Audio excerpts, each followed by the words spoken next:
సత్యకుమార్ యాదవ్ గారు.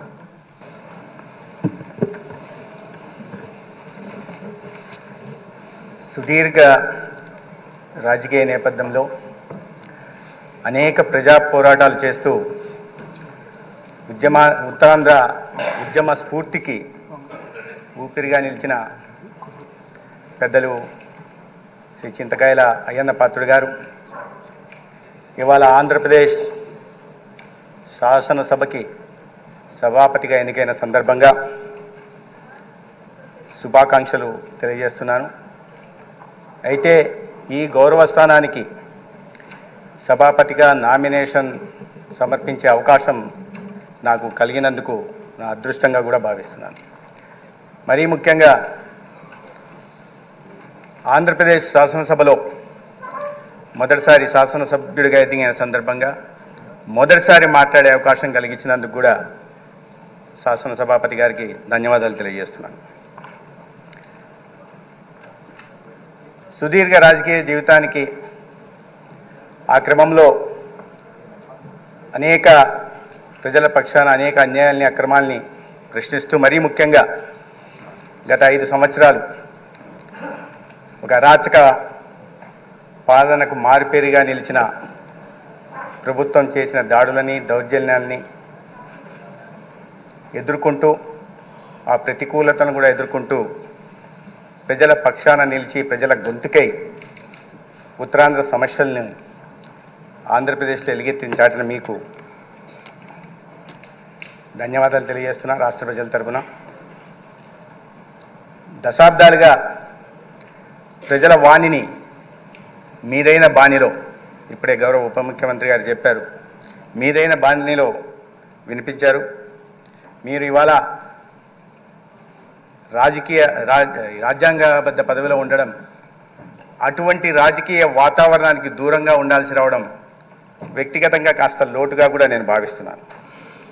ఒకసారి ఎంపీగా, 4 సార్లు రాష్ట్ర మంత్రిగా, 7 సార్లు శాసనసభ్యులుగా ఇంతటి సుదీర్ఘ రాజకీయ జీవితం బహుశా చాలా తక్కువగా ఉంటారు.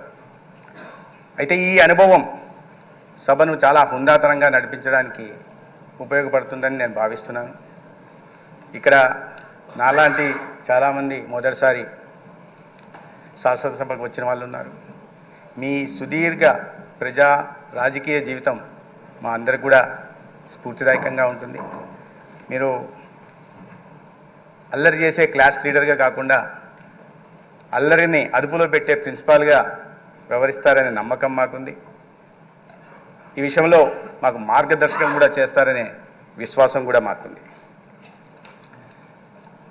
గత ప్రభుత్వం ఆంధ్రప్రదేశ్ చరిత్రలో లేని విధంగా అన్ని వ్యవస్థల్ని నిర్వీర్యం చేసింది, ఎన్నో అరాచకాలకు పాల్పడింది. అభివృద్ధికి చిరునామాగా ఉంటున్న ఆంధ్రప్రదేశ్ని పురోగమన మార్గంలో తీసుకెళ్లాల్సింది పోయి తిరోగమన మార్గంలోకి తీసుకెళ్ళింది. ఒక అభివృద్ధికి చిరునామాగా ఉండాల్సింది అవినీతికి చిరునామాగా మారింది. అటువంటి రాష్ట్రాన్ని మళ్ళీ గాడిలో పెట్టడానికి, చితికిపోయిన ఆర్థిక వ్యవస్థని గాడిలో పెట్టడానికి, ఒక రాష్ట్ర నిర్మాణానికి సిద్ధమైన గౌరవ ముఖ్యమంత్రి వర్యులు చంద్రబాబు నాయుడు గారు, అదేవిధంగా ఉప ముఖ్యమంత్రి వర్యులు పవన్ కళ్యాణ్ గారు, గౌరవ ప్రధాని నరేంద్ర మోడీ గారి సహకారంతో ముందుకు తీసుకెళ్తారనే విశ్వాసం నాకుంది. అయితే ఈ సందర్భంగా రాష్ట్ర హితం కోసం, పేదల హితం కోసం తీసుకొచ్చే చారిత్రాత్మక నిర్ణయాలు, తీసుకురాబోయే సంస్కరణలు, ప్రవేశపెట్టబోయే బిల్లులు కూడా ఒక ఆరోగ్యకరమైన వాతావరణంలో వాటి మీద చర్చలు జరగాలి. వాటికి మీ అపార అనుభవం ఉపయోగపడుతుందని నేను భావిస్తున్నాను. దాంట్లో మీ భూమిక కూడా ప్రధానంగా ఉంటుంది. పరిపాలనలో, ప్రజా జీవితంలో మీకున్న అనుభవం శాసనసభాపతి స్థానానికి వన్నెదిస్తుందని, మీకున్న ప్రాప్త కాలజ్ఞత, స్థితప్రజ్ఞత ఈ బాధ్యతకి మరింత వన్నెదిస్తుందని నేను భావిస్తున్నాను.